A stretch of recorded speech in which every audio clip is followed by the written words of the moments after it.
यो मेरो घरमा बहुत भाले मौरीहरू उत्पादन भएका छन्। हेर्नुस्, भाले मौरी सँगै कर्मी मौरी पनि बाहिर निस्केका छन्। हेर्नुस्,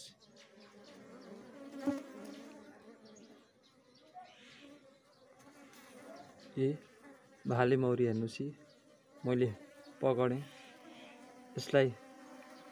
कतै कतै साथीहरूले भाले मौरीले मह खान्छ भित्रको, त्यसैले मैले त मारिदिएँ भनेको सुनेको थिएँ। त्यसका लागि आज म एउटा भिडियो बनाउन गएको छु। हेर्नुस्, मेरो हातमा यो भाले मौरी छ। यसले टोक्दैन। हेर्नुस् है, यसले टोक्दैन। हेर्नुस् यसले टोक्दैन होइन, यसले खाना पनि जान्दैन। हेर्नुस्, यो यहाँभित्र भएको मह पनि यसले खाना जान्दैन। हेर्नुस्, भाले मौरीहरू एकदम बाहिर निस्केका छन्। हामीले के हेर्नुपर्छ भन्दाखेरि यो समय भनेको यो क्विन सेल रानु बनाउने बेलामा एकदम यो भाले मौरीहरू उत्पादन गर्छ। त्यसैले हामीले भित्रको यो क्विन सेलहरू हामीले बेला बेलामा हामीले हेर्नुपर्ने हुन्छ। 10-12 दिनको ग्याप राखेर हामीले हेर्नुपर्ने हुन्छ। र यो भाले मौरीले कहिले पनि भित्रको यो खाना खान जान्दैन। एकदम यो यसको एउटा मात्रै काम हुन्छ, जुन रानीलाई यसले सम्भोग आकाशमा गएर यसले भाले लगाउने मात्रै काम हुन्छ यसको। एकचोटि हेर्नुस्, जीवनमा एकचोटि रानीलाई यसले भाले लाग्छ। रानीले एकचोटि जीवनकालमा एकचोटि भाले लगाइसकेपछि उसले कहिले पनि भाले लगाउँदैन।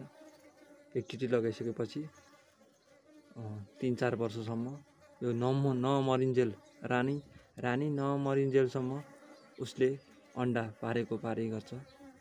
हेर्नुस्, भने यो सबै कुरा हामीले योबाट हामीले केही सिक्नुपर्छ। हेर्नुस्, भन्छन् मान्छेले मौरी जस्तै बाँच्छु तर मह अर्कोले खाइदिन्छ। मौरी जस्तै बाँच्छु तर मह अर्कोले खाइदिन्छ। हेर्नु त, यति मेहनती यति काम गर्न सक्ने प्राणी। हेर्नु, यो हेर्नुहोस् मेरो हातमा छ यो भाले मौरी। यसलाई मैले मार्दिनँ, उडाइदिन्छु। ल हेर्नुहोस्, यो आफै मर्छ। यो हामीले केही गर्नु पर्दैन है। यो भाले मौरी यो आफै नखाइकन आफै भोकै मर्छ। यस्तो हुन्छ यो मौरीको यो पद्धति, मौरीको यो जीवनशैली यस्तो हुन्छ। ल हेर्नुहोस्, कर्मी मौरी, भाले मौरी, रानी मौरी। त्यसैले यो भाले मौरी छन् भने तपाईँले एकदम यो भित्र घार मौरी छन् भने, भित्र एकदम धेरै मौरी छन् भने फुटेर जाने सम्भावना बढी हुन्छ। अझै पनि हेर्नुपर्ने हुन्छ हामीले। कतै कतै यो मौरीहरू फुटेर जान्छन्। मेरो पनि पोहोर होइन, परार 2 घार मौरी हुँदाखेरि 6वटा रानीसम्म मैले फेला पारेको थिएँ। त्यसैले हामीले एकदम केयरफुल हुनुपर्छ। मौरी मात्रै पालेर हुन्छ, अलिकति टेक्निकल हिसाबले पनि हामीले हेर्नुपर्ने हुन्छ, अलिकति बुझ्नुपर्ने हुन्छ मौरीको बारेमा। हामीले सोच्छौँ मौरीको मह मात्रै बिक्री हुन्छ भन्ने सोच्छौँ, तर होइन। मौरीको मह मात्र होइन, मौरीको भित्रको मैन, मौरीको भित्रको मह, मौरीको कुट, मौरीको रोयल जेली सम्म एकदम यो बिक्री हुन्छ। विशेष गरी सबैभन्दा महँगो भनेको मौरीको रोयल जेली हो। एकदम यो महँगो पर्छ। यो मौरीको रोल जेली र कुट, मौरीको कुट जुन मौरीले यो एकदम यो बोकेर ल्याउँछ। यो बिहानको समयमा एकदम यसले काम गर्ने, बिहानको समयमा यसले एकदम काम गर्छ। त्यो बेलामा हामीले देख्न सकिन्छ यस्तो मजाले काम गर्छ। अहिले त अब यो बोकेर ल्याएको छैन, बिहानको समयमा 6-5 नबज्दै यसले काम गर्न सक्छ। ल एउटाले ल हेर्नुहोस्, एउटाले भित्र लिएर गइसक्यो। हेर्नुहोस्, यो गर्मी भएर अलिकति बाहिर निस्केका हुन् मौरीहरू। यो अब यो मकैको सिजनमा एकदम यसले मकैको सिजनमा धान चामल फुलेको छ। यिनीहरूले एकदम यो कुट, विशेष गरी कुट जब यो मकैको धान चामल हाल्छ त्यो बेलामा एकदम मौरीहरूले कुट बोकेर ल्याउँछन्। मौरीको यो मकैको यो धान चामलले कुट हुन्छ बढी।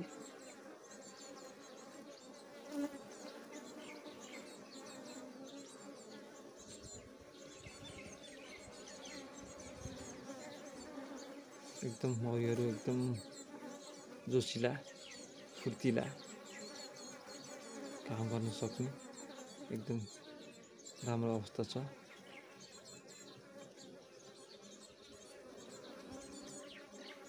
भित्र बाहिर गरिरहेका छन्। हेर्नुहोस्,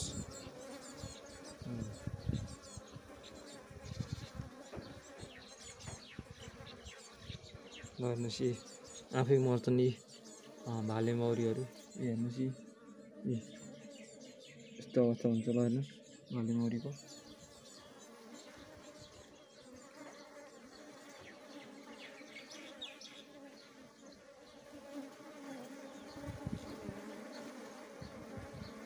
मौरी पाल्न एकदम ठिक लाग्छ मलाई, किनकि हामीले अलिकति टेक्निकल हिसाबले हामीले अलिकति जान्यौँ, हामीले अलिकति बुझ्यौँ भने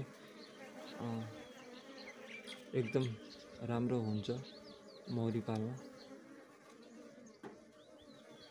हामीले काम गर्नु पर्दैन, यिनीहरूले आफैले काम गर्छन्। हेर्नुहोस्, मह पनि बनाउँछन्।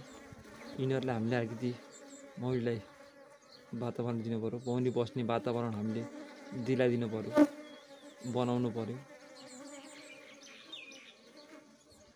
अझै यो मौरी त अझै यो मौरीलाई आकर्षण गर्ने घार भनेको यो मुडे घार हुन्छ। यो आधुनिक घार भयो। साथसाथै हामीले मुडे घार पनि हामीले राख्नुपर्ने हुन्छ। हजुरलाई म देखाउँछु यो मैले बनाएको यो मुडे घार, जुन वनबाट ल्याएर जुन वनबाट मैले देखेर लिएर आएको थिएँ।